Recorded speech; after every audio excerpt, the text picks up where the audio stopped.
ಸಂಪೂರ್ಣ ನ್ಯೂಸ್ಗೆ ಸ್ವಾಗತ. ನಾನು ಕಾರ್ತಿಕ್ ಕುಂದರ್. ಕೊಲೆ ಆರೋಪಿ ದರ್ಶನ್ ಇತ್ತೀಚೆಗೆ ಲಾಯರ್ ಅನ್ನು ಕೂಡ ಬದಲಿಸಿದ್ರು. ನನಗೇನ್ ಮಾಡಿದ್ರು ಕೂಡ ಬೇಲ್ ಸಿಗ್ತಾ ಇಲ್ಲ ಅಂತ ಹೇಳಿ ಲಾಯರ್ ಬದಲಿಸಿದ್ರು ಕೂಡ ಅವರಿಗೆ ಬೇಲ್ ಸಿಗೋದಿಲ್ಲ ಅನ್ನುವಂಥ ವಿಚಾರ ಬೆಳಕಿಗೆ ಬರ್ತಾ ಇದೆ. ಕೊಲೆ ಆರೋಪಿ ದರ್ಶನ್ಗೆ ಮತ್ತೆ ಬಿಗ್ ಶಾಕ್ ಎದುರಾಗಿದೆ. ನಟ ದರ್ಶನ್ ಸಲ್ಲಿಸಿದಂತಹ ಅರ್ಜಿ ಮತ್ತೆ ವಜಾಗೊಳಿಸಿದೆ ಸುಪ್ರೀಂ ಕೋರ್ಟ್. ಆದೇಶದಲ್ಲಿ ಮಾರ್ಪಾಡು ಕೋರಿ ದಾಸ ಸಲ್ಲಿಸಿದ್ದಂತಹ ಅರ್ಜಿಯನ್ನ ವಜಾ ಮಾಡಲಾಗಿದೆ. 1 ವರ್ಷ ಜಾಮೀನು ಅರ್ಜಿ ಸಲ್ಲಿಸದಂತೆ ದರ್ಶನ್ಗೆ ನಿರ್ಬಂಧವನ್ನ ಹೇರಲಾಗಿದೆ. ಆದೇಶದಲ್ಲಿ ಮಾರ್ಪಾಡು ಕೋರಿ ದರ್ಶನ್ ಸಲ್ಲಿಸಿದ್ದಂತಹ ಅರ್ಜಿಯನ್ನ ವಜಾಗೊಳಿಸಿದೆ ಸುಪ್ರೀಂ ಕೋರ್ಟ್. ಅದು ಸುಪ್ರೀಂ ಕೋರ್ಟ್ ಸ್ವಾಮಿ ಕೂಲಂಕುಷವಾಗಿ ಪ್ರತಿಯೊಂದು ಅಂಶಗಳನ್ನ ಕೂಡ ಅದು ಅರಿತುಕೊಂಡು ನಂತರ ತೀರ್ಮಾನವನ್ನು ತೆಗೆದುಕೊಳ್ಳುತ್ತೆ. ದರ್ಶನ್ ಕೊಲೆ ಸಾಕ್ಷಿಗಳು ಎಷ್ಟಿದೆ ಅಂತ ಕೇಳಿದ್ರೆ, ಎಷ್ಟು ಜನರಿದ್ದಾರೆ ಅಂತ ಕೇಳಿದ್ರೆ, ಅವರೆಲ್ಲರನ್ನ ಕರೆಸಿ ಪ್ರಾಸಿಕ್ಯೂಷನ್ ಎದುರಿಗೆ ನಿಲ್ಲಿಸಿ ಅವರನ್ನ ತನಿಖೆ ಮಾಡೋದಕ್ಕೆ ಬರೋಬ್ಬರಿ 1 ವರ್ಷ ಬೇಕೇ ಬೇಕು. ಅಷ್ಟು ಸಾಕ್ಷಿಗಳಿವೆ, ಅಷ್ಟು ಪುರಾವೆಗಳಿವೆ.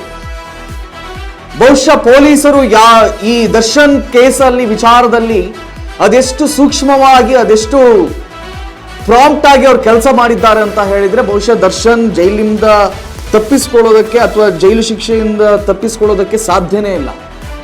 ಅಷ್ಟರ ಮಟ್ಟಿಗೆ ಅವರು ಪುರಾವೆಗಳನ್ನು ತೆಗೆದಿಟ್ಟಿದ್ದಾರೆ. ಆ ಎಲ್ಲ ಪುರಾವೆಗಳನ್ನ ಕೂಡ ಕೂಲಂಕುಷವಾಗಿ ತನಿಖೆಯನ್ನ ಕೋರ್ಟ್ ಮಾಡಬೇಕಾಗತ್ತೆ. ಹಾಗಾಗಿ 1 ವರ್ಷಗಳ ಕಾಲ ದರ್ಶನ್ಗೆ ಯಾವುದೇ ರೀತಿಯಾಗಿರ್ತಕ್ಕಂಥ ಜಾಮೀನು ಸಲ್ಲಿಕೆ ಆಗುವುದಿಲ್ಲ. ದರ್ಶನ್ ಇನ್ನು 1 ವರ್ಷ ಹೊರಗೆ ಬರ್ತಾರೆ ಅಂತ ಅಭಿಮಾನಿಗಳು ಯಾವುದೇ ಆಸೆಯನ್ನು ಇಟ್ಕೊಳ್ಳೋದು ಬೇಡ. ಈಗಾಗಲೇ ಇಲ್ಲ ಅಂತ ಹೇಳಿ ಲಾಯರ್ ಅನ್ನು ಕೂಡ ಚೇಂಜ್ ಮಾಡಿದ್ರು ಇದೇ ದರ್ಶನ್ ಅಂಡ್ ಟೀಮ್. ಬಟ್ ಈ ಲಾಯರ್ ಬರಲಿ, ಯಾವುದೇ ಲಾಯರ್ ಬರಲಿ, ಬೇಕಾದ್ರೆ ಜೇಠ್ ಮಲಾನಿಯನ್ ಕರ್ಕೊಂಡು ಬರಲಿ, ನೋ ದೇ ಕಾಂಟ್. ಅಷ್ಟು ಪುರಾವೆಗಳಿವೆ. ಸೊ ಇದೀಗ ಮತ್ತೊಮ್ಮೆ ಅರ್ಜಿಯನ್ನ ಸಲ್ಲಿಸಿದ್ರು. ಆಬ್ವಿಯಸ್ಲಿ ಲಾಯರ್ ಚೇಂಜ್ ಆದ್ರೂ ಕೂಡಲೇ ಒಂದ್ಸತಿ ಏನಾದ್ರೂ ಮಾಡಬೇಕಲ್ವಾ, ಫೀಸ್ ತಗೊಂಡಿರ್ತಾರೆ, ಏನಾದ್ರೂ ಮಾಡಬೇಕಲ್ಲ. ಅದಕ್ಕೆ ಪುನಃ ಜಾಮೀನು ಅರ್ಜಿಯನ್ನು ಸಲ್ಲಿಸಿದ್ರು. ಆದ್ರೆ ಆ ಜಾಮೀನು ಅರ್ಜಿ ಕೂಡ ಇದೀಗ ವಜಾ ಆಗಿದೆ. ಸುಪ್ರೀಂ ಕೋರ್ಟ್ ಇಲ್ಲ ಗಣಪ್ಪ, ಕೊಡಕ್ಕಾಗಲ್ಲ, ನೀವು ಎಷ್ಟು ಸತಿ ಜಾಮೀನು ಅರ್ಜಿ ಸಲ್ಲಿಸಿದ್ರು ನಾವು ಕೊಡಕ್ಕಾಗಲ್ಲ, ನಮ್ಗೆ ಏನೇನು ಪ್ರೊಸೀಜರ್ಗಳಾಗಬೇಕು ಅದಾಗಲೇಬೇಕು. ನಿಮಗೆ ಅವ್ರ ಸೆಲೆಬ್ರಿಟಿ ಇರ್ಬೋದು, ನಿಮಗೆ ಹೀರೋ ಇರ್ಬೋದು, ನಿಮಗೆ ಬಾಸ್ ಇರ್ಬೋದು, ಆದ್ರೆ ಸುಪ್ರೀಂ ಕೋರ್ಟ್ ಎದುರಿಗೆ ಅವ್ರು ಯಾರೂ ಅಲ್ಲ, ಸಾಮಾನ್ಯ ಪ್ರಜೆ ಅಂತ ಸುಪ್ರೀಂ ಕೋರ್ಟ್ ಎತ್ತಿ ಹೇಳ್ತಾ ಇದೆ. ದರ್ಶನ್ ಸಲ್ಲಿಸಿದಂತಹ ಅರ್ಜಿ ವಿಚಾರಣೆ ಅರ್ಹ ಅಲ್ಲವೆಂದು ಸುಪ್ರೀಂ ಕೋರ್ಟ್ ಹೇಳಿದೆ ಅಂತೆ. 1 ವರ್ಷದವರೆಗೆ ಜಾಮೀನಿಗೆ ಅರ್ಜಿ ಸಲ್ಲಿಸಿದಂತೆ ಸೂಚಿಸಿದೆ ಸುಪ್ರೀಂ ಕೋರ್ಟ್. ಆದೇಶವನ್ನ ಏನು ಈ ಹಿಂದೆ 1 ವರ್ಷ ಜಾಮೀನು ಅರ್ಜಿ ಸಲ್ಲಿಸಬಾರ್ದು ಅಂತ ಏನು ಹೇಳಿದ್ರು ಸುಪ್ರೀಂ ಕೋರ್ಟ್ನ ನ್ಯಾಯಮೂರ್ತಿಗಳು, ಅದೇ ಆದೇಶವನ್ನ ಮಾರ್ಪಾಡು ಮಾಡಿ ಅಂತ ಹೇಳಿ ದರ್ಶನ್ನ ಲಾಯರ್ ಮರು ಅರ್ಜಿಯನ್ನ ಸಲ್ಲಿಸಿದ್ರು.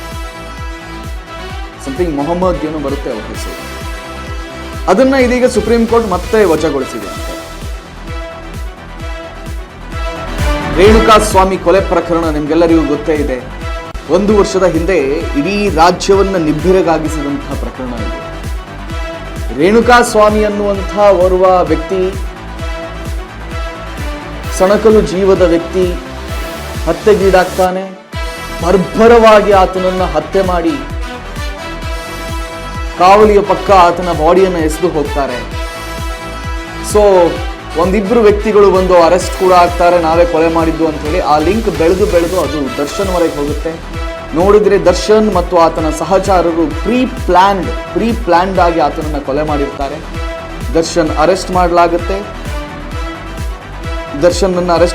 ಆತನ ಸಂಗಡಿಗರನ್ನ ಕೂಡ ಅರೆಸ್ಟ್ ಮಾಡಲಾಗುತ್ತೆ. ಇತ್ತೀಚೆಗೆ ಒಂದು ವಿಡಿಯೋ ಫೋಟೋ ಕೂಡ ವೈರಲ್ ಆಯಿತು, ಯೋಗ ಮಾಡ್ತಾ ಇರುವಂಥದ್ದು.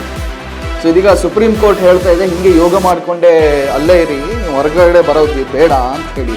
ಸೊ ಈ ವಿಚಾರದ ಕುರಿತಾಗಿ ಹೆಚ್ಚಿನ ಮಾಹಿತಿಯನ್ನು ನೀಡೋದಕ್ಕೆ ನಮ್ಮ ಪ್ರತಿನಿಧಿ ಮೋಹನ್ ನನ್ನ ಜೊತೆ ದೂರವಾಣಿ ಸಂಪರ್ಕದಲ್ಲಿದ್ದಾರೆ. ಮೋಹನ್, ಏನೇನು ಅಪ್ಡೇಟ್ಸ್ಗಳು ಬರ್ತಾ ಇದೆ? ಇತ್ತೀಚೆಗಷ್ಟೇ ಏನ್ ಮಾಡಿದ್ರು ಕೂಡ ಬೇಲ್ ಸಿಗ್ತಾ ಇಲ್ಲ ಅನ್ನುವ ಕಾರಣಕ್ಕೆ ಲಾಯರ್ ಅನ್ನೇ ಚೇಂಜ್ ಮಾಡಿಬಿಟ್ರು ಇವರು ಟೀಮ್ ಅವರು.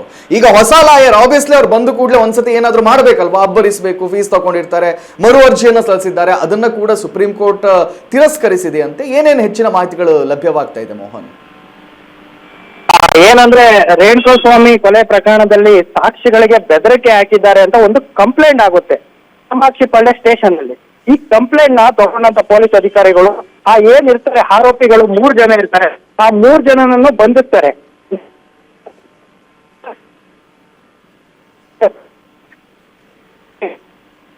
ಬರುತ್ತೆ, ಅದನ್ನ ಕಾದ್ ನೋಡ್ಬೇಕು. ಮತ್ತು ಈ ಮೂವರು ಸಾಕ್ಷಿಗಳೇನಿದ್ದು ಈ ರೇಣುಕಾ ಸ್ವಾಮಿಯನ್ನ ಏನು ಚಿತ್ರದುರ್ಗದಿಂದ ಕಿಡ್ನಾಪ್ ಮಾಡ್ಕೊಂಡ್ ಬರ್ತಿರ್ತಾರೆ. ಈ ಕಿಡ್ನಾಪ್ ಮಾಡ್ಕೊಂಡ್ ಬರ್ಬೇಕಾದ್ರೆ ಒಂದು ಬಾರ್ ಹತ್ರ ನಿಲ್ಲಿಸ್ತಾರೆ. ಬಾರ್ ದುರ್ಗಮ್ ರೆಸ್ಟೋರೆಂಟ್ ಅನ್ನೋ ಒಂದು ತುಮಕೂರು ಬಾರ್ ಹತ್ರ ನಿಲ್ಲಿಸ್ತಾರೆ. ಇಲ್ಲಿ ಸಂದೀಪ್ ಈ ಬಾರ್ ಓನರ್ ಆಗಿರ್ತಾರೆ. ಇವರು ರೇಣುಕಾ ಸ್ವಾಮಿ ಮಾಡ್ಕೊಂಡ್ ಬರೋದನ್ನ ಸಾಕ್ಷಿಯಾಗಿ ಪರಿಗಣಿಸಿರ್ತಾರೆ. ಈ ಸಾಕ್ಷಿ ಮತ್ತು ಫಾರ್ಮ್ ಹೌಸ್ ನಲ್ಲಿ ಒಬ್ಬ ಕೆಲಸಗಾರ ಇರ್ತಾರೆ, ಇವರು ಕೂಡ ಒಂದು ಸಾಕ್ಷಿಯಾಗಿ, ಮತ್ತು ಇನ್ನೊಬ್ಬ ದರ್ಶನ್ ಜೊತೆ ವ್ಯಕ್ತಿ, ಈ ಮೂರು ಸಾಕ್ಷಿಗಳಿಗೆ ಬೆದರಿಕೆ ಕೂಡ ಬಂದಿರುತ್ತೆ. ಈ ಬೆದರಿಕೆ ಬಂದ ಹಿನ್ನೆಲೆಯಲ್ಲಿ ನಮ್ಮ ಕಾಮಾಕ್ಷಿಪಾಳ್ಯ ಪೊಲೀಸ್ ಸ್ಟೇಷನ್ ಪೊಲೀಸರು ಇದ್ರ ಪ್ರಕಾರ ರಿಜಿಸ್ಟರ್ ಮಾಡ್ಕೊಂತಾರೆ. ಕೆಲವೇ ಕ್ಷಣಗಳಲ್ಲಿ ಆ ಆರೋಪಿಗಳು 3 ಜನ ಏನಿರ್ತಾರೆ, ಇವ್ರು 3 ಜನನ್ನು ಬಂಧಿಸ್ತಾರೆ. ಬಂಧಿಸಿದಾದ್ಮೇಲೆ ಮೆಡಿಕಲ್ ಕಳಿಸ್ತಾರೆ.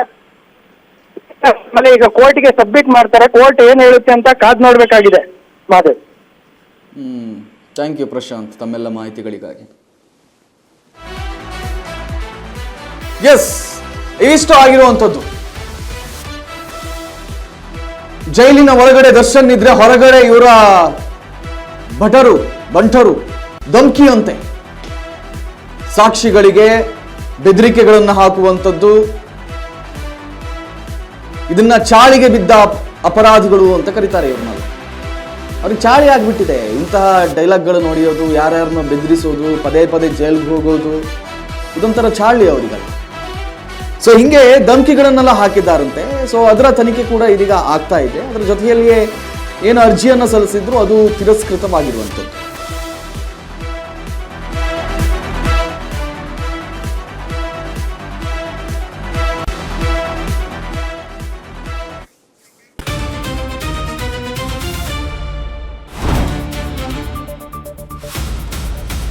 ಸಂಪೂರ್ಣ ನ್ಯೂಸ್ 24/7 ಇದು ನೊಂದವರ ಧ್ವನಿ.